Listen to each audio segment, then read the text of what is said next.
Rasti, uja slama riječi, rasti i cvijetaj zemljoradnih ljudi i neka mir nad tvojim ljudima vlada. Mir tvojim lađama napuči i tvome danu što se vedar budi. Rasti sretna da svi narodi vide sa strana svih, sa juga i sjevera, kako se rađa i kako se voli, kako se brani zemlja proletera. Rasti cvjetaj pod zvijezdom slobode, pod rukom partije i pod srcem Tita. Rasti cvjetaj pod zvijezdom slobode, pod rukom partije i pod srcem Tita.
до окраин, южный гор до северных морей. Человек проходит, как хозяин необъятной родины своей. Тут жизнь невольна и широка, точно Волга полная течет. Молодым везде у нас дорога, старикам везде у нас почет.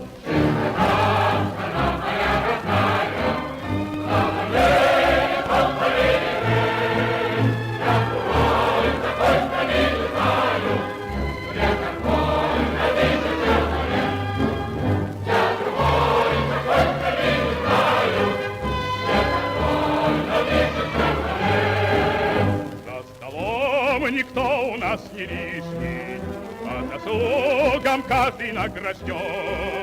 Золотыми буквами мы пишем всенародный сталинский закон. Этих слов величие и славу никакие годы не затрут.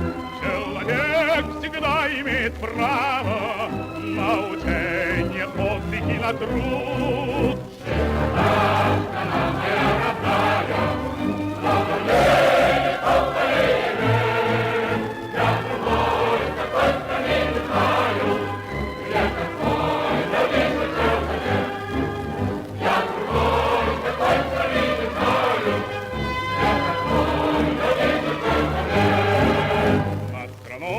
Весенний ветер веет, с каждым днем все радостнее жить.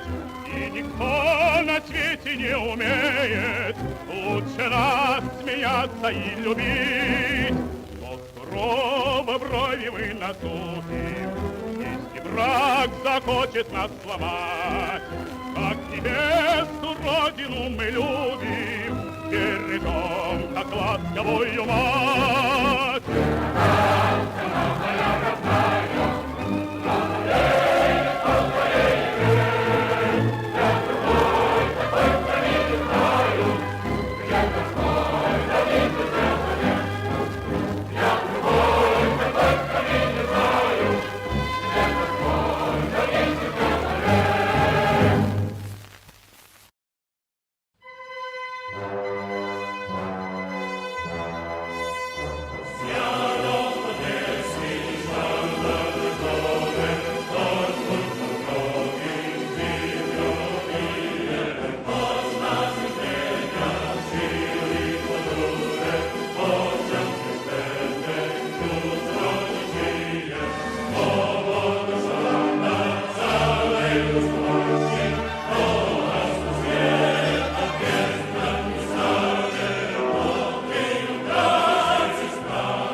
ce știm noi din vremuri strămoșești, cuvânt de dor și luptă, de doine și povești. Dar dacă astăzi pacea e lege și scut, e pentru că pe lume partidul s-a născut.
Greetings, everybody, and welcome along. It is the evening of the 9th of October 2024, and we come to you tonight with a live stream looking at the latest from the French farce. The farce in question being the ongoing procession of absurdity in the French Parliament, and the ultimate conclusion of which has been the confirmation of Michel Barnier, the long-time EU bureaucrat and member of the Gaullist party, Les Républicains, as the new French Prime Minister.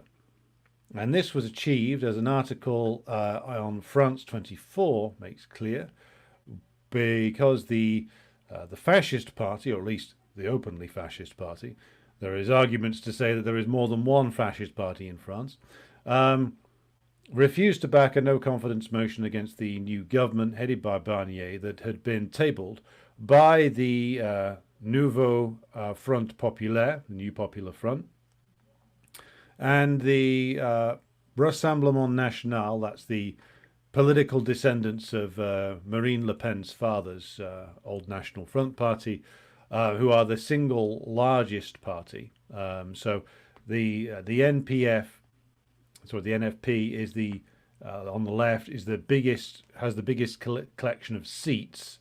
But as we covered in the previous programs about France, these are a rather disparate group that are by no means in agreement with each other, and we'll come back to them later. They tabled this no confidence vote. Le Pen's group refused to vote for it, and because they refused to vote for it, the combination of Macron's party and the various other different right-wing and so-called centrist parties in the French Parliament managed to get Barnier over the line. So Barnier is, of course, now in position as Prime Minister, and he's promising to carry through, again, according to his own programme, a budget of severe spending cuts and tax increases. So this is going to be an incredibly unpopular government doing incredibly unpopular things. And of course, Le Pen says she wanted to give Barnier a chance, but she said that tax increases should be offset by increased spending power for the lower and middle classes, which is a vague formulation worthy of a social democrat. Of course, it'll be the lower and middle classes who are kicked in the bollocks by the tax increases most of all. And the thing to take away from that is, of course, Le Pen helped enable this, but so did the New Popular Front. Now, this is something that we need to emphasize. Yes, Le Pen should be held accountable for this. Her and her gaggle of fascists have enabled Macron to install his choice as Prime Minister, who comes from a party that didn't even get into free figures in terms of the seats they won, Les Républicains. This government will, as Barnier has made clear, be a government of cutbacks on spending and tax increases. The tax increases which will fall overwhelmingly on the working class and the middle class.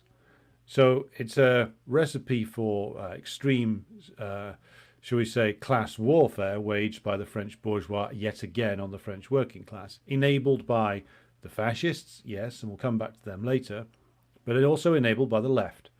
And how is the left enabled the formation of this government? Well, let's take a couple of steps back to the election, which, by the way, the result of which the various different idiots in the what I will call the petty bourgeois left in Britain were hailing as this brilliant result, because the NFP were like the biggest coalition group in the parliament. Oh, and fascism has been stopped. Well, to stop Le Pen becoming becoming the dominating party, to stop Le Pen being able to form a government on her own, they sided with Macron and Macron's party. And in the second round, the NFP instructed their voters to vote for the Macronist party in areas whether it was it was a choice between them or Rassemblement National. All that this did was give Macron's group a reprieve that they wouldn't have got otherwise. And Macron then, of course, turns around and gets a government appointed, headed by an EU bureaucrat, which is approved by the very fascist that Mélenchon and the other leaders of the NFP swore was an alliance to stop fascism. Well, as I have pointed out before, and as others have pointed out, Macron is no better than Le Pen. Programmatically speaking, Macron and Le Pen have been moving toward each other for the last 7 years. They've been moving towards each other since the first election they ran against each other in 2017. Le Pen has been moving progressively more and more in an openly, shall we say, pro-bourgeois direction in terms of economics. Macron was already there, and he's been moving in the direction of dictatorial rule and hardline security state enforcement and extreme anti-democratic measures, and of course virulent, shall we say, stirring up of the working class against minorities ever since 2017. And yet these fools, these cretins in the French left, thought that endorsing his party was a move to stop fascism. Fascism sometimes comes in the form of a party, but in reality it is a form of bourgeois rule that comes in as an emergency. And that form can differ. It can be, jackboots parading up and down, grinding people up into meat grinders and, beheading people, torturing people, mass murder, all of those things, which may well be in the pipeline for all of us as the ruling class get more desperate. But in terms of it being an extreme form of bourgeois rule, it does not have to look like the failed Austrian watercolor artist, or the wannabe Italian Lothario, or the closeted gay, extremely Catholic Spanish dictator. It will vary as to how it looks, dependent upon the state of the class struggle, dependent upon the needs of the ruling class at any particular time. The drift towards fascism has been there for really 50 years now in the West.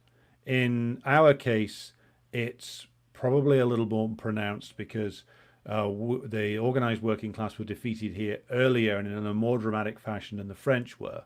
But the needs of the French bourgeois are such, their crisis is so great that they need to try and revive French capitalism urgently. They're losing severely. They're losing very badly in the terms of their ability to continue to exploit the CFA Franc area countries, the former French colonies, now French neo-colonies in West Africa, with Niger, Burkina Faso, Mali, and possibly Guinea and Chad as well, starting to decisively make the break with France to conclude, or shall we say, take on to the next level, their process of gaining independence. This is a very, very severe situation for the French imperialists. They're losing their neo-colonial hold on these countries and losing their ability to hyper-exploit both the labor and the resources from them. This is plunging the French ruling class into a greater crisis. They've tried to get out of this crisis now for decades by continually attacking the French working class, and this has been the primary feature of Macron's time in office. Le Pen will do the same, but Le Pen will do it to an even greater extreme in terms of the amount of repression that she will engage in if she becomes president. And now it's looking very much like she probably will, unless, of course, this deal with Macron damages her, which it may do. It may do. It depends upon how long this Barnier government lasts and how much backing the Rassemblement National gives it. We'll have to see how that goes. But it shouldn't be a surprise that the so-called populist right, in reality, they're just warmed over fascists, have completely crumbled upon their more radical propositions. Shouldn't be a surprise that this has happened. If we look back at over 10 years ago, to the Eurozone debt crisis and the emergence of the revived far right in terms of Italy and France, the initial programs of both were very anti-EU, and in the case of Le Pen, somewhat anti-NATO as well. There were some anti-NATO elements in the Italian right too. Salvini, Matteo Salvini of the Lega Nord in Italy, was also making noises about leaving the euro because this was something that was becoming quite popular in Italy at the time, over 10 years ago, due to the extreme nature of the Italian debt crisis. And this has been written about extensively by writers such as Thomas Fazi, who I did an interview with a while back. So it's not a surprise that, like, the French, the Italian and the French right, confronted with an increasing domestic problems, some of which are related to the Eurozone debt crisis, were starting to look at the idea of leaving the euro and maybe even liquidating the EU. This was acted against immediately by representatives of their domestic ruling class. Some writers put this down to, like, the EU bureaucracy maneuvering or the Germans maneuvering, and there's elements of that. But the capitulation of Salvini last time he was in government, and now the complete capitulation of Meloni, not only to the demands of the EU, but also to the demands of the United States, just show you how weak and enfeebled Italian capitalism is, and now French capitalism, but also, like, what the nature of these so-called populist right-wing forces really are, what it's really all about. Like all forms of reaction, these forces come into existence in response to partially a foothold that fascist organizations always have within the ruling class. There's always an element in every ruling class, especially in the imperialist countries, that is pro-fascist.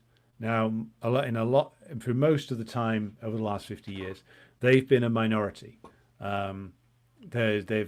They've managed to sustain various fascist organizations, some of which are helped out by these bourgeois individuals in terms of funding, some of which are funded directly by the state under the table, out of the way of prying eyes, so to speak.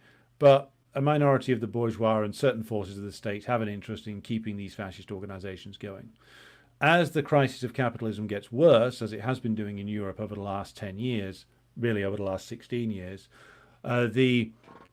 these fascist elements get stronger. And they get stronger because partially more of the bourgeois go over to them. And also the bourgeois needs these fascists as a repository, a safe repository for political protest. That's what they need them for. They need them to be able to scoop up the votes and the political support of disillusioned petty bourgeois and workers who are looking for a way out. And the populist right, as they came to be known, turned up proclaiming that they were the answer, that they had that they were going to listen to the masses, that they were going to get tough on immigration, we're going to bring back patriotism, we're going to possibly lead the EU, all of that stuff. Now, what has Meloni done about any of that? The opposite. With regard to defiance of the EU, the Meloni government has done nothing. With regard to NATO, they've gone all in on the Ukraine war. With regard to the immigration question, they've actually turned around and said they've heard the demands of the Italian employers and have said, well, we need more immigration, not less. We need a certain amount of immigration per year. Again, demands of the employers. So in all the key promises they made, they completely capitulated. And that is the nature of these parties. It's also the nature of social democracy these days. Because the ruling class cannot and will not offer any reforms, those of the left and the bourgeois left and the bourgeois right who try and reform the system in some way or another found that it will take no reform, and therefore their choice is either instigate a revolt against it or go along. And with regard to Meloni, as with Le Pen, they've gone along, just as the AfD in Germany will go along with things for now, unless the opinion of the German bourgeois moves decisively against EU membership. The biggest elements in the AfD's plan will never come to pass. Same is true in France. This is why Le Pen has been moving towards Macron, and Macron has been moving towards Le Pen, because this is where the consensus is in terms of the French bourgeois. What I'm sure French comrades are aware of, and what we should be afraid of, is that what the consensus is going to be even greater repression inside France, even greater repression of workers, of strikes, of demonstrations, and even greater attempts to sow racial or religious division within the French working class. That's what Le Pen is interested in. That's what the people who back her in the bourgeoisie, that's what they're interested in. Macron is interested in it as well, because it might help him achieve his objectives. And this is where things stand. The absolute fraud that is Le Pen has been exposed, because the Rassemblement National, just as the Front National before them, are products of what was once a minority within the French bourgeoisie. Now it's increasingly becoming a sizable minority, and might even be the majority. So this is where things stand. And it was the actions of the left in going into a deal with Macron that helped this happen. They helped Macron cling on to the number of seats that he has.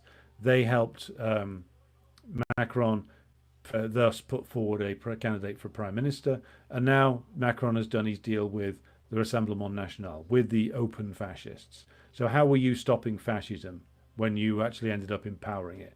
That point of view does not make any sense whatsoever. So moving then to a broader discussion, and here I will pick up on something Svetlana has said in the comments, where she asks, given the bloody history of, say, British imperialism, at what point can we identify something as fascism rather than imperialism? Now, that is a good question, and I want to address this. The history of imperialism in Britain, or France in particular, let's use those two, and in the United States as well in the modern period, is marked in terms of there is slight differences in the normal blood-soaked liberal imperialist model, and how it is applied to the subjugated populations, and how rule at home is conducted. I should emphasize that in the high period of British imperialism, when the empire was being built, that the rule of the British bourgeoisie inside Britain prior to about 1850 was every bit as brutal as anything that they had to offer in terms of the oppressed nations of the world. If you look before that and into the formation of capitalism in Britain, it was incredibly brutal, repressive, and also slave-like conditions that they imposed upon the working class for many hundreds of years. So let's get back to the point, though. How do we tell the difference between just regular old imperialism, or the British ruling class just being themselves, and fascism? Fascism, I would say, in this period, aside from being every bit as brutal, if not more so, when it comes to policy overseas, shall we say, in terms of the domestic elements, what it will be distinguished by is a complete revoking of any possibility of the working class having independent organizations, or even nominally independent organizations. The purpose of all fascism is to essentially withdraw all avenues of opposition to the rule of capital, domestically speaking. So even though we regard rightly constitutions under capitalism, liberal guarantees of free speech, and the so-called independent judiciary, all of these things are, of course, largely propagandistic, but they do and are, they have been and they are, used by workers as a means of getting some kind of grievance redressed at some points. Fascism demands the unrestricted rule of capital inside the imperial core countries. And we're talking about fascism in the imperial core countries right now. Discussing fascist regimes outside of the imperial core countries would probably mean having to go for a lot longer, and we could certainly do that on another stream. But what fascism, I think, comes down to in the imperial core countries is the complete removal of any barrier to capital's ability to exploit the domestic working class. And that means the ending of trade union organization, the ending of any political organization of the working class, and the the forced, usually the forcing together of workers' organizations or workers into an organization that is dominated by employers, and usually calling that some sort of, Italian style corporate state, or some kind of unity bloc, or some kind of national patriotic labor front, or something like that, where all class differences are declared to be false and the creation of Marxists, and now everybody, employers and workers, will work together for the good of the nation. That's the kind of thing that they were looking to do in the 20s and 30s. We can expect something of that kind to return. So the change to fascism in the imperial core countries basically would mean the cancellation of all bourgeois democratic methods, or most of them, or the rendering of them into something that's completely meaningless, and the unlimited rule of capital supported by unlimited state violence from the state forces or from fascist auxiliary forces. So what fascism really is, when it comes down to it, is the attempt by the bourgeois to remove all impediments to their rule, domestically speaking. Or, if you want to put this another way, to bring the methods that are used in the colonized nations, to bring them back home and apply them to the domestic working class. That's the essence of fascism, I would say, in the modern era. Right. Alan says, according to Chris Cutrone, fascism comes from the left. Well, according to Chris Cutrone, Russia is an imperialist country and Israel must be defended. So Chris Cutrone says a lot of things, and Chris Cutrone talks an awful lot of shit. Right, let's greet those who are in the comments thus far. We have with us James Graham. Protivnik can't work, but is saying hello. Kawa Justiniano, hello to you from NATO-occupied Denmark. Greetings to Luca, and to Karin, and to Steve Choate. Otis says, according to the head of MI5, the Russians are coming. Does he not mean the Norwegians? Yeah, so the head of MI5 recently said there will be plot after plot after plot by the Russians to destabilize Britain. Again, let's take his words and examine them for a confession. What he means is the government's going to wage a relentless war upon the working class, and they're going to put the blame for all of this when the working class rebels against the measures taken by the Starmer government, that are effectively going to amount to class war waged upon the working class. What they are going to do is they're going to blame all strikes, all demonstrations, all protests, etc. They're going to blame them on the Russians. That's what they're going to do. And the head of MI5 basically has been doing that already. Now, no matter how ludicrous it is, no matter how divorced from reality it is, they're going to keep doing this. Hello to Vera from Iceland. Hello to Jenny, who's joined us. Hello to Davey, and hello to Peter from Perfidious Albion. Hello to Comrade Jawad, who joins us. And hello to David King from Perfidious Scotland. Interesting. Jerry, good evening to you, and good evening to More Time Needed out there in Skeggy. Grassy Knoll joins us from Seattle, Washington. Hello again to Svetlana. Chris Casseroles, hello to you. More Time Needed, glad you enjoyed the interview I did with BetBeat Media yesterday. Watch that if you haven't done so already. Hello to Comrade Ian Foster. Hello to Aziz. Hello to Rob over there on the wrong side of the Pennines.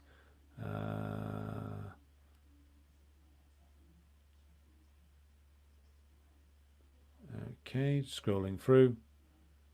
Hello to Mopping the Moon, and to BWP, and to Roddy, and to Penguin, who says, bourgeoisie have two emergency fail-safes, fascism and social democracy. Very true. We also have a question from Mopping the Moon. Did you notice it was woke fascism in the Hunger Games movies and books? I've not seen or read either. So I can't comment on that. I know that the late, great Donald Sutherland was in it as the villain. But other than that, I've never actually seen any of those. So I'll have to take your word for that. Aziz says, imagine how childish and silly you have to be to make a deal with Macron. Exactly.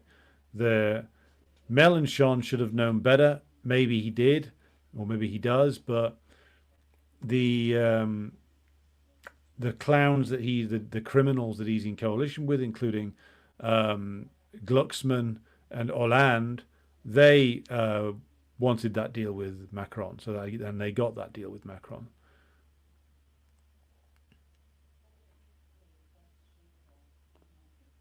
Luca says, this morning I watched a video about the coming launch of the Italian equivalent of the RCP. Yeah, you wonder where they're getting all the money from, don't you? I imagine, well, I know that, so they're trying to make Italian Trotskyism a thing again. Well, good luck with that. But seriously, the reason why this is such a well-funded operation is it's quite clear to me that there's various state forces behind this. Like, imagine making like a fake aesthetically Marxist-Leninist organization that is in actual fact a Trotskyite organization designed aesthetically to catch people who might otherwise come towards Marxism-Leninism and trying to sell them on Trotskyism. I mean, it's the kind of scam that the state in Britain runs all the time. Jenny says, von der Leyen is going to make sure that no one can ever speak out against her fascism. All dissent will be disinformation and readily banned. Well, that already happens to a certain extent, but yes. I mean, von der Leyen is just, she's a sort of classic late period capitalist bureaucrat, totally corrupt, totally stupid, and totally far gone by smelling her own farts. Edward asks, what is the definition of fascism? I've already given one. Is it just, as Mussolini said, the state becomes one with corporate power? The state already is one with corporate power. Like, there's never been much of a division there. So Mussolini, again, he's like talking shit. But that's the definition Mussolini gives. I would go with my definition, which is an extreme form of capitalist emergency rule which seeks to remove all barriers to the exploitation of the working class, including the removal of all bourgeois democratic so-called rights and the banning of all working class organizations. It is an attempt to remove all barriers to, let's call it bourgeois right. Peter asks, do you think that fascism is imperialist ethno-supremacism with enhanced racist enjoyment, jouissance, to seduce workers to rupture solidarity with migrant workers? This is part of it. It's like the ethno-supremacism element, especially in a country like Britain or France, is going to be important, which is why the woke stuff will be discarded en masse by the ruling class pretty soon, because they will need to bring in this. Fascism, when it emerges, this is another element of it. This is what distinguishes it from authoritarianism, just plain old capitalist authoritarianism. Fascism also needs a mass base, whereas like the bourgeois liberal parties that have dominated for the last 30 years, they've always feared a mass base. They don't like a mass base. Because fascism emerges in a time of crisis and requires the disillusioned petty bourgeois elements mainly, but also some working class elements, to reinvest their belief in the system again. Fascism needs a mass base, and it needs to really succeed. It needs something of a fake revolution. This is, I would argue, a consistent thing that modern fascism will share in common with classic fascism. So like the failed Austrian watercolor artist and his fake revolution was all about aesthetics largely, but also about violent suppression of the communists and the organized working class first as dividers of the nation. But also the biggest thing is, of course, the war on the Jewish population, which is, as Peter indicates in his question, that is the offer that fascism makes to the petty bourgeoisie. That's their revolution. The fake supremacism is the revolution that they offer. Now, of course, a lot of this builds on, as we've been covering in the World War II series, just stuff that imperialism is doing anyway, divisions they're trying to sow anyway. But what they do in the case of full-blown fascism is they have to make a fake revolution that enables the disillusioned petty bourgeois and some workers to buy back into the system again. So fascism, funded by the bourgeois, emerges as an oppositional force, a fake oppositional force, that talks about revolt and overthrow the system in very vague and abstract terms, the cracks papered over by like various forms of ethno-supremacism that aim to blind workers and petty bourgeois as the principal audiences for this to the blatant class contradictions emerging, and seeks to racialize them all. So, with regard to the emergence of fascism now, it is as Peter suggests, which is that the offer will be to enable greater suppression of migrant workers. That will be ultimately what they aim for, to try and get workers divided, to try and get some kind of buy-in from the petty bourgeoisie. This will be the fake revolution, the offer of total shutdowns and immigration, the offer of deportations. That's what Trump's talking about right now. But it's not just Trump. I mean, that's the entire Republican Party and quite a bit of the Democrats who are matching them blow for blow on that one. So yes, they will seek to drive divisions into the working class, mobilize an element of the working class behind them, but mostly mobilize the petty bourgeoisie in the pursuit of a fake revolution that will get these people to buy back into the system again, and thus stabilizing things for the ruling class. Whereas if all of these, shall we say, workers, lumpenized workers and petty bourgeois joined with the organized working class, then that would present a significant unified challenge to capital. The job of fascism is to restore order and to restore the rule of capital. And that means, of course, dividing up the working class however you can by, again, enhanced racism and other forms of division that they can instill within the working class and get their electoral coalition to buy into as a fake revolution. Mopping the Moon says, I once got fired for not answering my phone when I was not on the clock and at work. Sounds familiar, to be honest. Good evening to Tim Gray. Would it make any difference for those in the colonized countries whether their masters are fascists or not, asks Jeremy Turner. This is a good question. So, in the case of places like India in World War II, there was a sizable group under Subhash Chandra Bose I think they were called the Indian National Army. And Chandra Bose and the INA went and fought for Imperial Japan. And they made a case to say that, well, our primary enemy is actually Britain. It's British imperialism. And if siding with the Japanese helps us break that up, then why not do it?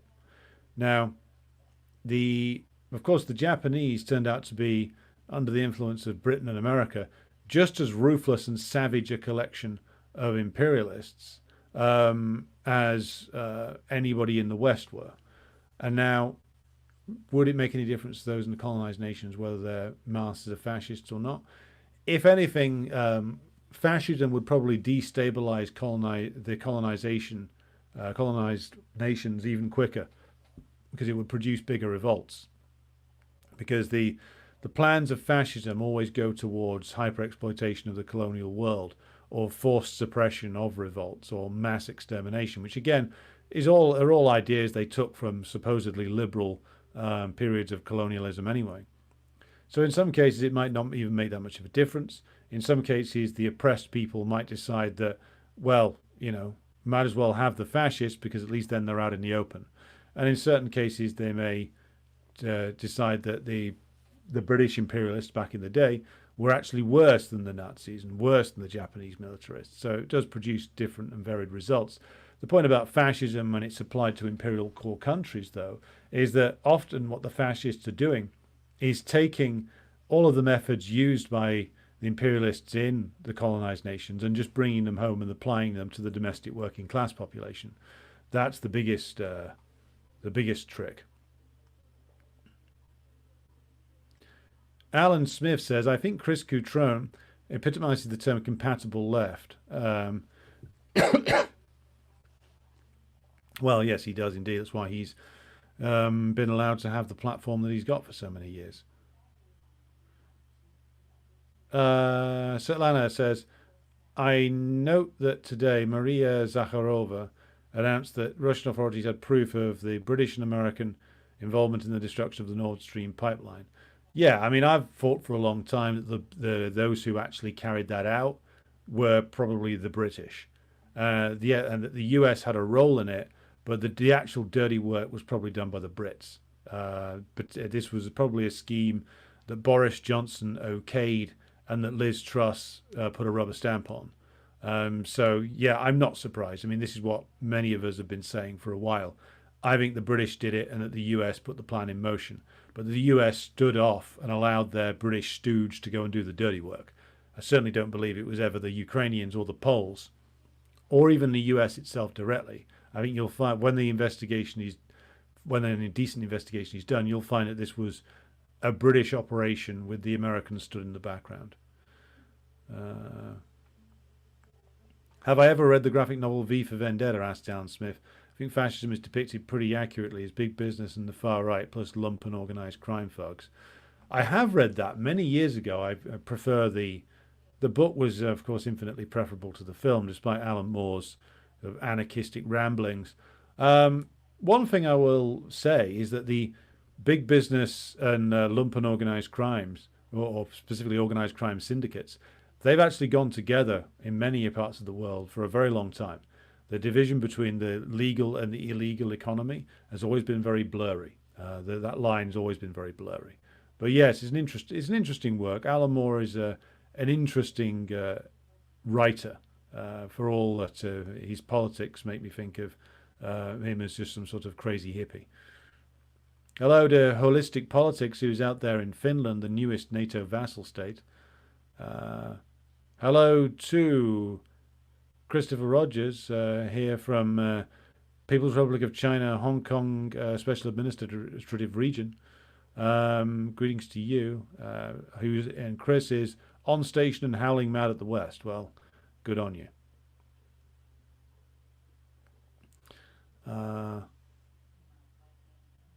Ian Guthrie says AFD had a populist approach to it. Now it runs purely an anti-immigrant politics. Yeah, that's essentially what we're dealing with here. Hello to Michael and hello to Slava, who's joined us of the Revolution Report. Good to have you with us, comrade. Penguin says fascism has the fake manufactured allure of being rebellious. It does. And again, like we keep coming back to the point that fascism is just the most extreme form of bourgeois rule. Like manufactured aesthetic rebellion, that's like the essence of mainstream, bourgeois popular culture since like 1945, popularizing purely aesthetic rebellions through culture. That's a huge element of what Hollywood's all about. It's a huge element of what like the British entertainment industry has all been about. There's certainly like in the 40s, 50s, 60s, 70s, and into the 80s, fake rebellion was a big seller and still is. Edward says, or rather asks, how would you explain the necessity for revolutionary violence and how it is legitimate? I think the deportations in the Baltics, 41, 49, and 50 were justified, but the current regimes cry about it. Well, let's talk about the USSR's deportations in World War II, or immediately after it. These were all caused by like significant elements of the populations concerned siding with fascism under the influence of like ultra-reactionary agitators. So like Crimean Tatars were some of the worst collaborators and criminal elements within the Third Reich armies in terms of crimes they committed. Chechens, similar thing. Baltic states, deportations later in 49 and 50, that was completely justified when you look at the savagery of the repression of the terrorist campaigns carried out there by the Baltic fascists in collaboration with the CIA and MI6. Industrial sabotage, assassination campaigns, bombings, all that kind of stuff that was being done by these fascist forces, which took a long time after World War II to finally bring under control because it was being aided by the US and the British. So deporting those people to bring these terror campaigns to a close is completely justified, because it's a workers' state carrying out suppressions of actual terrorists who were bought and paid for first by the German imperialists, the fascists, and then bought and paid for by America and Britain, the imperialist powers. So why on earth should the workers' state play nice with those people? Why? Why is it justified for them to torture, murder, terrorize, and kill people? Why is it not necessary for them to be suppressed? It's absolutely necessary for the dictatorship of the proletariat to exercise its dictatorship over those elements and to suppress them. And deporting them is one of the nicer things that could have happened to them, to be honest. The Khrushchev era saw the suppression of these organizations eased off of, and I think that was probably part of a deal with the bourgeoisie of the imperialist bourgeoisie of the West to lay off their puppets, who then came out of prison and carried on their activities, but this time undercover rather than being more overt about it.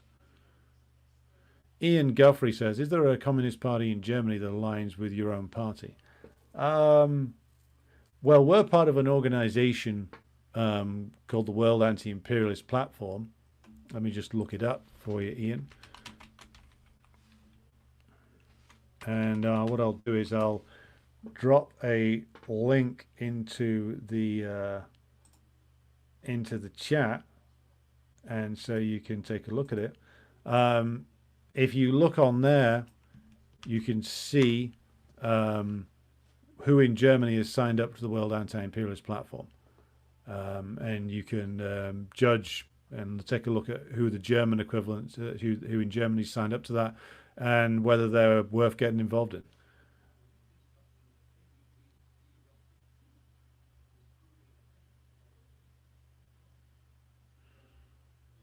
How do you identify the petty bourgeois who would go along with fascism? Asks Luca. In the past, it's been petty bourgeois who are involved in small-scale production. In Germany, it was those who had been ruined, the small business elements who had been ruined by the recession of 1929, by the Great Depression. So petty bourgeois, generally small business types, small landowners, the owners of like small commercial operations, like small shopkeepers. That was the base. They were a lot of the basis of German fascism and also Spanish fascism. And because a lot of these people got ruined by the Great Depression and were drawn to fascism, who promised to essentially be their champion, to restore order and dignity, and to promise to restore the dignity to the small property holder. So that they were the ones who went along with who were the mass base of fascism in Germany and in Spain later on. In these days, I'd say that a lot of it would be in the British case would be drawn from the same layer, like small manufacturers, small business types, small to medium-sized landowners. These would be the people who provided a lot of the mass base. That and like lumpenized elements of the working class, who have been pushed towards fascism by the bourgeoisie and their media already. I hope that answers your question. Holistic Politics says, I recall Nazis blaming Judeo-Bolshevism for their nationalism crisis, equating Jews for their cosmopolitan status as communists. Well, this is a bit of a misnomer. It's a deliberate misunderstanding, obfuscation by the fascists. They always claim that the communists have no nation. Communists are disloyal to the nation because they take the line from the Communist Manifesto and distort it. So in the Communist Manifesto and in many things after that, Marx says workers have no country because you cannot take from them what they do not have, and that is still true to this day, which is that workers workers are resident in the country. They speak the language of the country, but they don't control the country, and that's what communists want to emphasize. Like, workers should control the country. Workers should run via the dictatorship of the proletariat the country. We don't, and we have no influence over these governments that come and go, that are run by permanent bureaucracies. There where the decisions are made by them and by the ruling class. The ruling class own and control the country at the moment, and we must take it off them. That's the point. But the Nazis, of course, just said, oh, communists have no country. Communists hate Germany. Communists are run by Jews who have no country. And of course, again, though, the figure of the stateless Jew, the idea of the Jew without a nationality, that was, of course, an anti-Semitic stereotype. But it arose because the Jews had been denied a country for generation after generation. Like they've been kept as second-class subjects in ghettos for many centuries, in the Germanic states, in the Polish-Lithuanian Commonwealth, and in other areas, including France and Britain. Like the Jew was denied a country for many years. And then when the Jews got liberated from the ghetto, thanks to the French Revolution and the Napoleonic War period, the petty bourgeois in particular seethed with hatred against the Jews, because they were now having to compete against the Jews in business and in the esteemed professions, things like medicine and law and architecture and academia. So the petty bourgeois hatred of the Jews was particularly intense because they were suddenly having to compete with Jews in these areas where they hadn't had they or their forefathers hadn't had to previously. But to re-emphasize the point on the nation, our whole point as communists is that we wish the working class to become the ruling class of the nation in order that the nation can be fully realized. You know, at the moment when the nation is run by the bourgeoisie, it is run as their personal property and can be run into the ground if the profit margins are going in that direction, as they're running things into the ground in Britain and America and France now, because they don't want to, they're massively opposed to investing anything, so they're just prepared to let the whole thing get asset stripped and destroyed.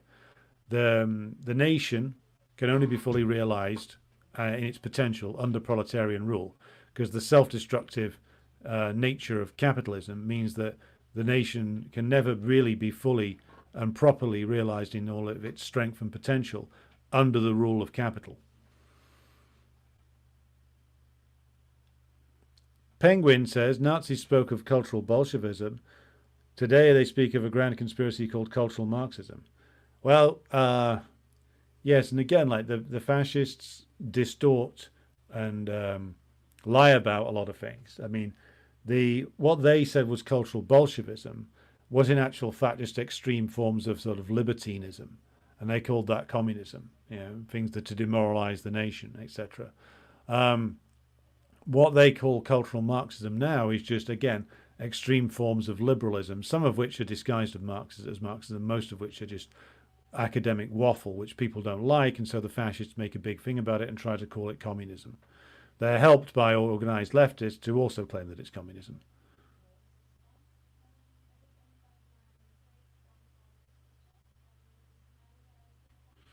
Where is the connection between a crisis in capitalism and the Wotan worshipping mumbo jumbo we see in fascism? Asks Svetlana. Well, again, with the paganistic shit that you see in fascism, like you see it with the Ukrainian Nazis, you see it with the Germans. A lot of that, again, though, is, again, it's an extreme form of bourgeois rule. Like the paganistic stuff, like it's countries with eternal souls and that kind of shit. The Wagner obsession, maybe. All of this comes from pre-existing bourgeois practice. Like bourgeoisie in all of the imperialist countries, many of them move in bizarre circles, including like secret societies, the funny handshake brigade, the Masons, etc. Various different sort of pseudo-religious orders, conspiratorial cliques, etc. All of this is rampant under capitalism anyway, because this is how the bourgeoisie do their socializing. And like you get some American bourgeois who are into the whole Bohemian Grove shit. You get some who are into like Celtic mythology, active devil worshipping, all that kind of stuff is real and does happen. And it comes from the need of the bourgeoisie or some in the bourgeoisie, to find some great, shall we say, great mystical explanation for their power. This is the thing that the bourgeois are engaging all the time. They always try to rationalize why they're at the top. And seeing as how the Christian God has gone on the slide in the West these days, they still keep bringing up things like, paganism, Celtic mythology, various different bizarre shit involving bloodlines, all designed to justify their position in society, and all designed also to give them networks to bind each other together with. The fascist adoption of that is just an extension of, again, stuff that the bourgeoisie do all the time anyway. So that's the connection. The Odin stuff, the Nordic mythology, the Wagnerian mythic tragedy elements, all of these come from the irrational elements within bourgeois rule and the need of the bourgeois to link themselves to some sort of eternal ancient truth that will justify their continued rule. And again, fascism is just the most extreme, another extreme manifestation of this. Luca asks, can Farage be regarded as the British Le Pen or Maloney? Some libs are starting to worry about his presence in the media, but fail to see that he's being promoted by the ruling class. He's always been promoted by the ruling class. He's always been popular with a minority in the ruling class, but now he acts as a scarecrow for the left, and like a rallying point for those to the right of the Tories. He's not anywhere as energetic or as organised as Le Pen is. Like, he's essentially a provocateur. Like a British fascist, when one does come around, and that might not be too long or too far away, will be probably more of a serious individual than Farage. Farage is blatantly a gun for hire. He'll quit again before too long. So, and also, like, Farage is, as we've seen from the Tory leadership race, really he's not that far away from the Tories, who aren't that far away from the Labour Party. So Farage, I would say, has always been basically just a sort of on the right-wing end of British liberalism. Would have had a very comfortable place in the Tory party until relatively recently. So when British fascism does come along, though, we can expect it to be more better organised and have a slicker media operation. Farage's presence in the media has very niche appeal. He appeals strongly to a certain petty bourgeois demographic who probably hang around like bars in golf clubs, and to a certain extent some of the elements, degenerated elements in the working class. But the fascists, when they emerge, will have a much better advertising campaign. Farage only ever has niche appeal, and to get that niche appeal, he's been heavily promoted by the bourgeoisie anyway. Grassy Knoll says, the author John Perkins, who wrote Confessions of an Economic Hitman, said the same measures that he employed internationally had come home and were being inflicted domestically at home in the US. Yeah, the class war in the US is, I'd say, even more vicious than the one being waged here. David King says, Britain got Yaxley Lennon funded by oligarchs. That's true. Vera says, I cannot watch anything from Hollywood anymore. It's been years. No, I bet. I watch about one film a year from Hollywood these days. I used to watch like a film a week at least. Can't stand it now. I mostly watch older films where the production quality is higher, Soviet films as well, and films from a lot of other corners of the world.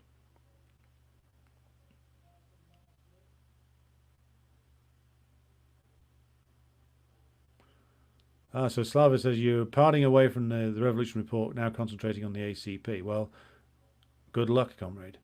Did the Soviets ever do anything like the terror bombing of the Allies on the Germans? I don't believe that the Soviet Union ever did the level of bombing that the British and Americans did over places like Dresden.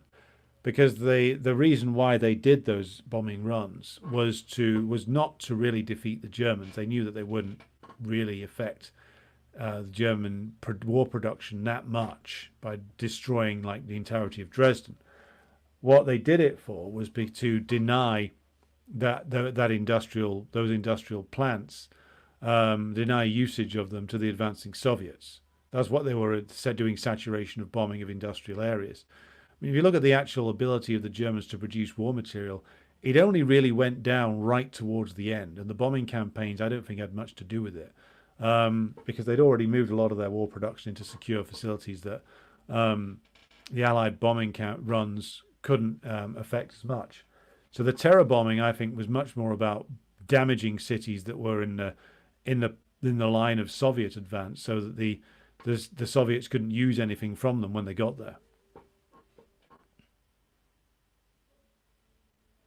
Edward asks, what is your opinion about the liberal arguments about absolutist free speech and anti-violence? In real life, it always translates to allowing capital to terrorize and for the workers to suffer. Well, yes, that's exactly what it amounts to. The capitalist always wants the worker to be unable to defend themselves. As for the idea of absolutist free speech, no such thing exists. We defend rights to free speech under this system because it's in our interest to do so. The bourgeoisie will allow you free speech as long as it doesn't, as long as it doesn't resonate, as long as you're in a dead end, they'll allow you free speech. We defend the right to free speech because we want to have the maximum ability to reach the working class with our message, and we'll use all of the rights of the liberal so-called democracies to do so. But we will not be surprised when the bourgeoisie removes that so-called right to free speech. And under the dictatorship of the proletariat, why would you give freedom to organize to your enemies? I mean, it was a disaster for the Soviet Union when Khrushchev relaxed and then did away with the dictatorship of the proletariat, because basically what it amounted to was allowing fascists to come out of prison and to work in a hidden fashion inside the state structure a lot of the time. That's what happened with a lot of the fascists in Ukraine.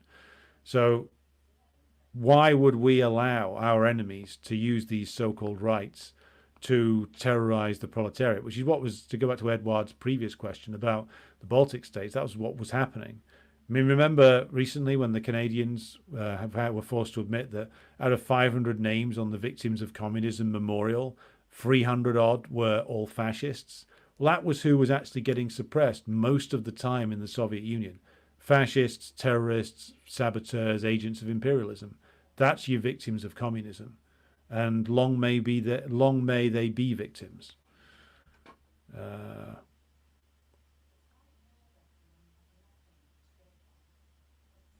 Went to the Paris Declaration on the WAP homepage. No German signatories in that list. None. I'm sure there is now. I'm sure that the communistisch organization, who I've spoken to some of their comrades before, I'm sure they've signed up to it now. The KO. You can find them on Telegram.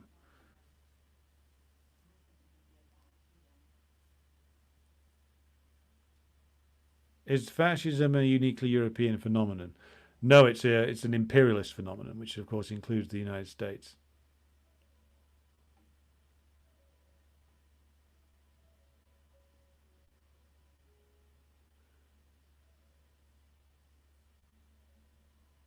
Right. If J.D. Vance isn't a fascist, says Alan, he comes across as very fascist to me. Maybe quasi-fascist. He flirts with fascism. Um, he he's a sort of trad calf idiot tech bro asshole, who he sort of flirts with the online fascism thing, much more than Trump does. And of course, it makes complete sense that he's very good friends now with the arch grifter Russell Brand. But yeah, I mean, Alan's point is correct. Like, Vance dances around American forms of fascism more than Trump does. He's a much more dangerous figure than Trump because he's got a brain in his head and knows what he's doing.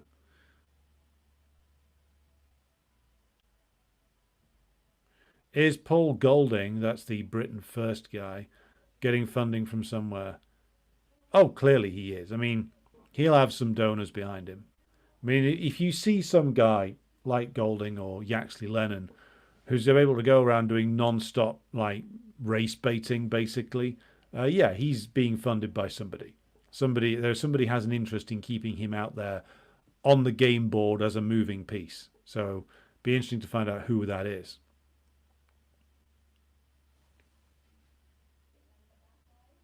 Just scrolling through. Muskin says Soviets only had a handful of heavy bombers used for propaganda mainly. Yeah, it's interesting.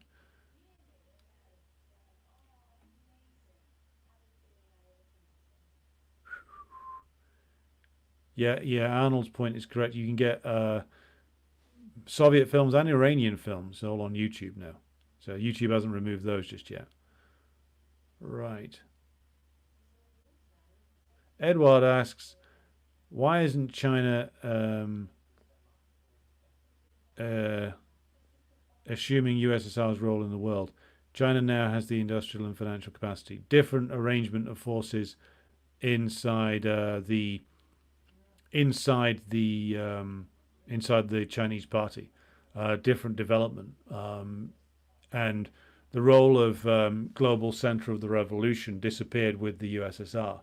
I mean, the development of things in China may move it back in that direction, but for now, its principal role is to support development of countries via its industrial capacity.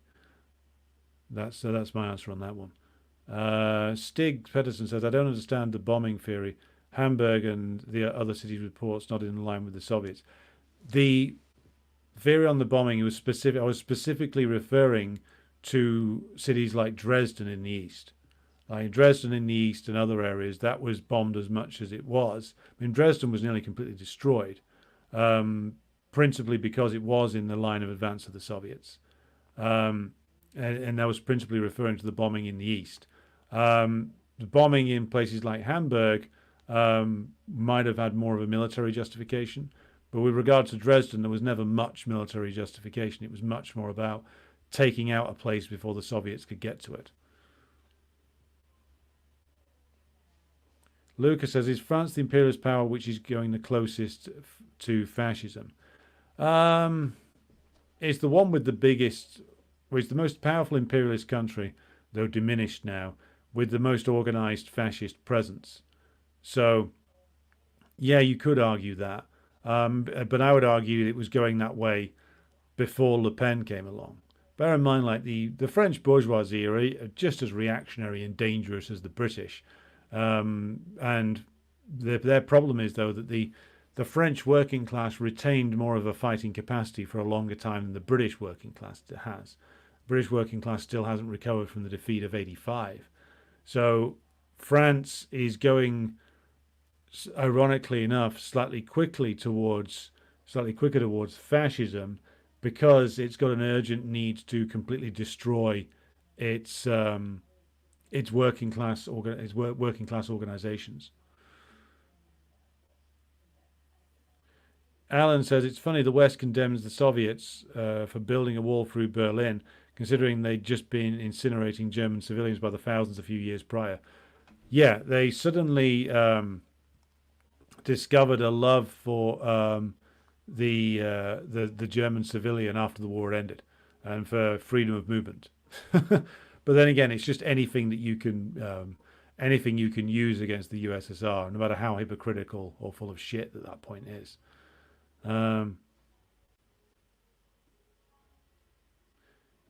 Yes, Michael. It's as Michael says, it's a mistake driven by the legacy media to link fascism with the new right party. It's happening under the established parties. The new right parties are the background against which the older parties can claim innocence. Yeah, it's been the case for a long time now. So, right. Moving then on, we just a couple of announcements. Did the first interactive kind of radio show on Patreon today at 2 p.m. earlier on. You can find that on there in the chat section now. That's going to be a weekly feature, a weekly sort of live chat thing on Patreon from now on. I might start doing the doing a sort of audio stream that way. So subscribers can find that on there. Tomorrow we are going to have the latest in the Ukraine series, so be sure to tune in for that one. That's where we're going to be looking at the Ukrainian land ownership question. So come back again for that. The audio versions of the programs will be up on Patreon very soon, so check back on there for the audio versions, probably tomorrow morning. So come back tomorrow for the Ukraine episode, and we've got the latest in our Stalin series on Friday of this week. There'll be no program on Saturday because I'm traveling all day, but we will be returning on Sunday with the World War II series. So that's it for this evening. Thank you to everybody who's tuned in. I'll be back with you again tomorrow, but here is a return to your favorite music.